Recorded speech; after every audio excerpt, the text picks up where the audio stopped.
Labas, mano vardas Audrius Plioplys. Aš gimiau ir augau Toronte, Kanadoje. Su šeima persikraustėme į Ameriką 62 metais ir 64 metais atsiradome Čikagoje, kur aš pradėjau gimnaziją. Ir tuo pačiu metu įstojau į šeštadieninę mokyklą ir į lietuvių skautus. Abu šitie dalykai veikia jaunimo centre Čikagoje prie vienuolyno, kuris buvo įsteigtas lietuvių jėzuitų. Kunigas Vaclovas Gutauskas, kuris yra mano dėdė, surinko visus pinigus ir pastatė tą visą pastatą, komplektą pastatų. Ir tada surinko jam pasirinkti pinigus ir išlaikyti tą visą veiklą ten einančią. Tai čia yra dalis mano šeimos istorijos, tas visas komplektas pastatų, kas vadina jaunimo centrą, dabar angliškai The Lithuanian Center. Ten tarp tų visų kunigų irgi gyveno jaunas energingas Algimantas Kezys. Ir aš turėjau progą su juo susipažinti, kai buvau studentas, ir tada ypač turėjau daug kontaktų su juo, kada aš buvau medicinos mokykloje, nes tas yra laikotarpis, kada man pradėjo menas labai rūpėti. Aš pradėjau tapyti daugiau meno darbų ir man tada įvyko tokia krizė, ar daryti meną, ar daryti mediciną. Ir su juo apie šitą reikalą daug kartų susitikau, kalbėjausi, tariausi, ir jis buvo labai simpatingas ir labai geras draugas man per tą labai sunkų laikotarpį. Aš labai esu dėkingas už visą pagalbą, jis man parūpino. Taip išėjo, kad jam labai patiko mano meno darbai. Aš tuo metu buvau pradėjęs tapyti darbus, aliejiniai dažai ant drobės. Ir jam labai patiko, jis galvojo, reikia kažkaip mano darbus pristatyti publikai, kad žmonės bent galėtų juos pamatyti. Tai 74 metais jis suorganizavo parodą, grupinę parodą Šiaulionių galerijoje jaunimo centre. Tada ta galerija buvo sklepe, kur dabar vadinama Mažoji salė. Ir jis pakvietė Adomą Varną, kuris atrinktų kokius darbus eksponuoti, kokius premijuoti ir kokį darbą naudoti kaip iliustraciją ant tos parodos katalogėlių viršaus. Ir Adomas Varnas atrinko mano tapybos meno darbą kaip tą iliustraciją dėl to katalogėlio, ant viršelio to katalogėlio. Ir tas meno darbas, kurį aš tada sukūriau, matosi dabar virš mano galvos pakabintas ant sienos. Aš tą darbą nutapiau, kada buvau Montrealyje. Ir tenais stažavausi 2 mėnesius medicinos mokykloje, Montreal Neurological Institute, ir šitą darbelį ten sukūriau. Tarp mano kitų meno darbų, kai jis rodė. Tai Algimantas Kezys organizavo parodą, kur pirmą kartą mano meno darbai buvo rodomi. Tai aš jam labai dėkingas už tą esu, už tą visą paramą, kai jis parodė. Ir tada per ateinančius metus aš jį dažnai aplankydavau ir jis turėjau savo, ir kad aš nukeliavau į Vašingtoną, pradėjau daryti nebe aliejinius darbus, bet rimtai meną kūriau ir persimečiau į durų, langų, stiklų, veidrodžių naudojimą su garso ir šviesom sistemom. Labai avangardiniai darbai, ir ten turėjau parodas, įskaitant tas Smithsonian Institution, buvo viena paroda mano darbų. Ir tarp tų darbų buvo, kur aš paėmiau mažus veidrodžių gabaliukus ir prikliuodavau prie lentų, juodų lentų. Ir aš padariau tokią maždaug pėdą ant pėdos dydžio darbą, kur aš norėjau atsilyginti, biskį padėką parodyti Algimantui. Ir sukūriau darbą ir tos juodos lentos, tos raidės iš veidrodžio padarytos, parašė žodžių sakinį. Ir gali tada, jeigu tu žiūri į tą meno darbą, save matyti tuose žodžiuose. Ir tie žodžiai sakė: viešpatie, kodėl tu mane apleidai. Tai čia buvo maždaug 77 metai, aš tą padariau, jam padovanojau.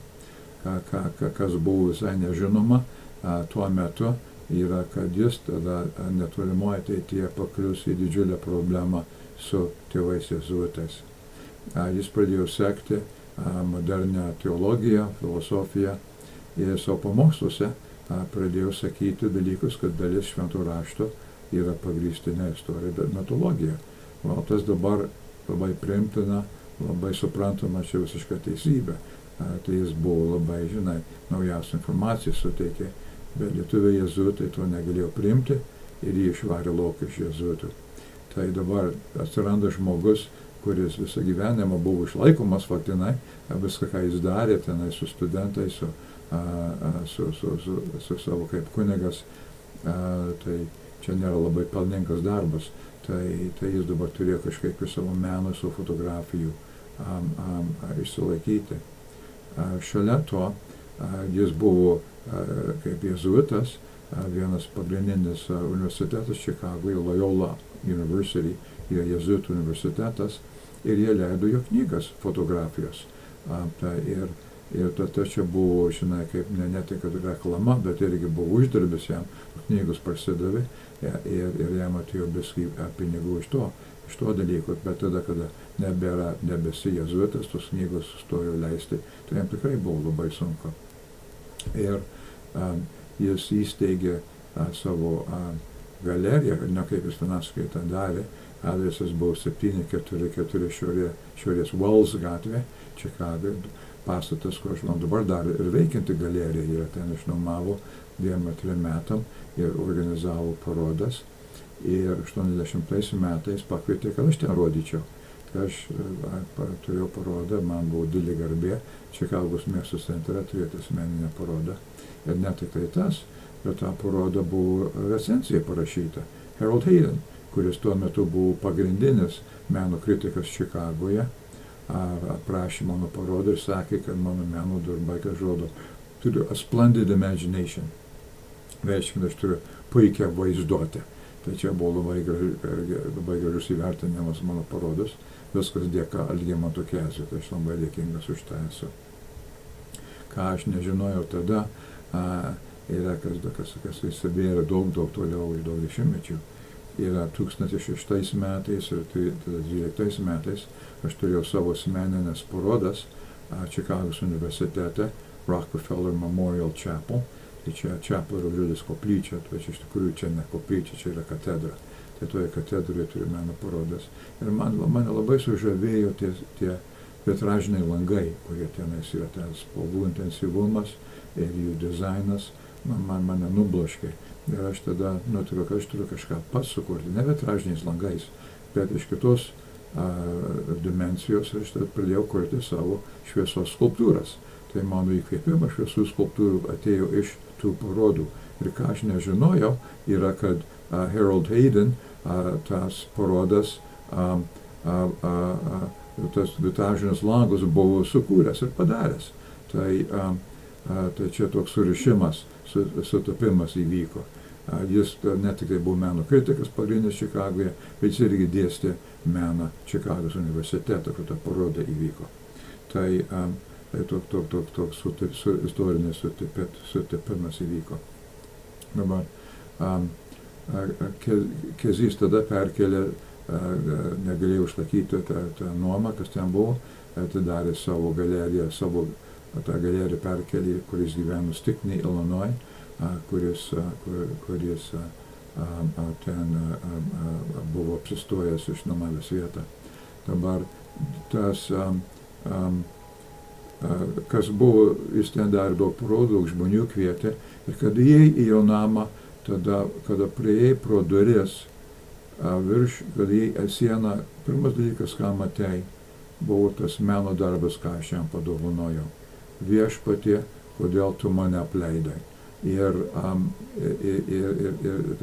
tai čia buvo toks, pranašystės žodis, ką aš jam sukūriau, ir tada, kas jam pasidarė labai sunku gyvenime. Kodėl viešpatie taip sunku man jo gyvenime pasidarė.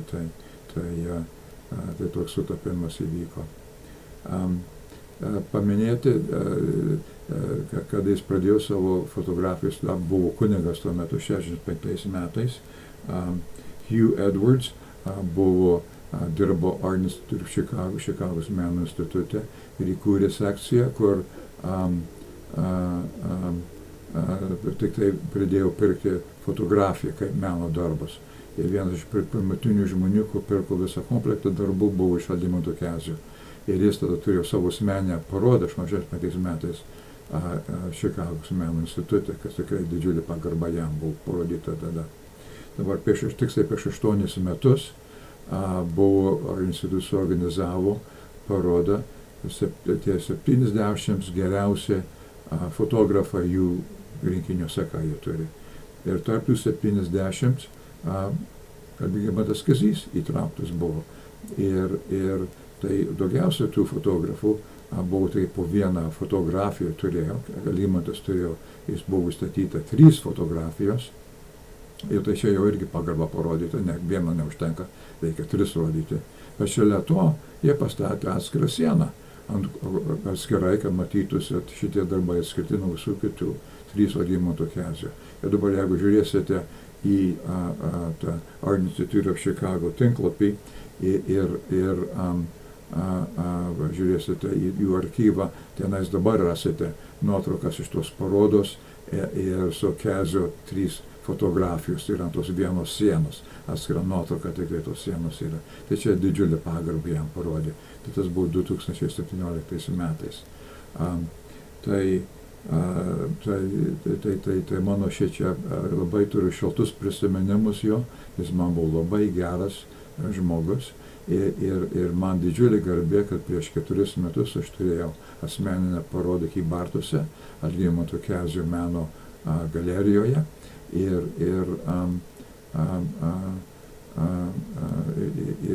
po tos parodos tada grupės vaikų studentai atkeliaudavo iš pradinės mokyklos, mokytojai atvesdavo studentus ir tada įsikvėpdami mano meno darbais kūrė savo neuromeno projektus. Tai man tada didelė garbė buvo, kad prasidėjo tas visas bendradarbiavimas su jaunimu Lietuvoje ir iš to išaugo projektai, kurie nesėdasi prieš kelis mėnesius iš Marijampolės visa grupė vaikų darbų buvo rodoma čia Čikagoje, Čiurlionio galerijoje dabartinėse patalpose. Tai iš to prieš 4 metus įsivystė iš to vaikų įtraukiamas į neuromeno projektus. Tai mano prisiminimai apie Algimantą Kezį labai šilti ir labai malonus ir taip gaila, kad jo nebėra, su kurio galiu tartis ir kalbėti.